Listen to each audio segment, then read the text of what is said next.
Hi friends, రైతన్న ఛానల్కు స్వాగతం. రుణమాఫీపై తెలంగాణ ప్రభుత్వం తీవ్ర సరికత్తులు, కీలక ప్రతిపాదనలు రెడీ చేస్తున్న అధికారులు. అదేందనేది వీడియోలో తెలుసుకుందాం. ఇప్పటి వరకు మన ఛానల్ని సబ్స్క్రైబ్ చేయకపోతే సబ్స్క్రైబ్ చేయండి, లైక్ చేయండి, షేర్ చేయండి, కామెంట్ చేయండి. ఆగస్టు 15 నాటికి రుణమాఫీ చేయాలని భావిస్తున్న తెలంగాణ సర్కారు ఆ దిశగా తీవ్ర సరికత్తులు చేస్తుంది. 2 లక్షల రుణమాఫీ కోసం విధి విధానాలు ఖరారు చేస్తూనే నిధుల వేట ముమ్మరం చేసింది. అందుబాటులో ఉన్న అన్ని అంశాలపై పరిశీలిస్తున్నారు. ప్రభుత్వ ఆదేశాలతో అధికారులు రకరకాల ప్రతిపాదనలు సిద్ధం చేస్తున్నారు.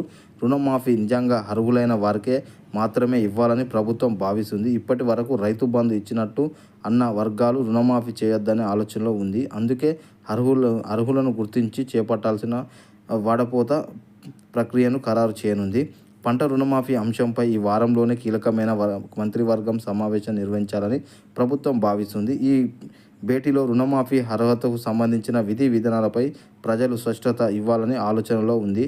ఆ దిశగా ప్రయత్నిస్తున్న అధికారులు అర్హుల జాబితాల్లో పాస్బుక్, రేషన్ కార్డు పరిశీలిస్తున్నారు. ఇవి ఉన్న వాళ్ళకే పరిగణలోకి తీసుకొని 2 లక్షల వరకు రుణమాఫీ చేయాలని యోచిస్తున్నారట. గతంలో రైతు బంధు ఇచ్చినట్టు ప్రజాప్రతినిధులు, ఐటీ చెల్లించే ఉద్యోగులు రుణమాఫీ నుంచి తప్పించాలని భావిస్తున్నారు. ఇప్పటికే అధికారులు, బ్యాంకర్లు మాట్లాడి 2 లక్షల రుణమాఫీ తీసుకున్న వారి జాబితాను తెప్పించుకున్నారు. మొత్తం ఎంతమంది ఉన్నారు, రుణమాఫీ ఎంతమందికి చేయాలి, ఎంత ఖర్చు అవుతుందనే అంచనాలతో బిజీగా ఉన్నారు.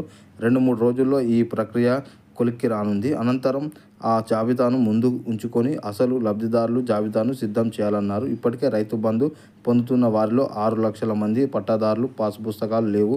అలాంటి వారిని తప్పిస్తే రుణస్థ సంఖ్యగా భారీగా తగ్గుతుందని అంచనా వేస్తున్నారు. మరోవైపు రేషన్ కార్డు కూడా నిబంధనలో పడితే ఈ సంఖ్య చాలా వరకు తగ్గుతుందని అంటున్నారు. ఐటీ చెల్లించే వాళ్ళు, ప్రజాప్రతినిధులను తప్పిస్తే కూడా రుణమాఫీ లబ్ధికి సంఖ్య 40 లక్షలకు చేరుకుందని అంచనా వేస్తున్నారు. ఇలా నిజంగా అవసరమున్న వాళ్ళకే రుణమాఫీ చేయాలని, అలాంటి ప్రతిపాదనలు సిద్ధం చేయాలని ప్రభుత్వం ఆలోచిస్తుంది.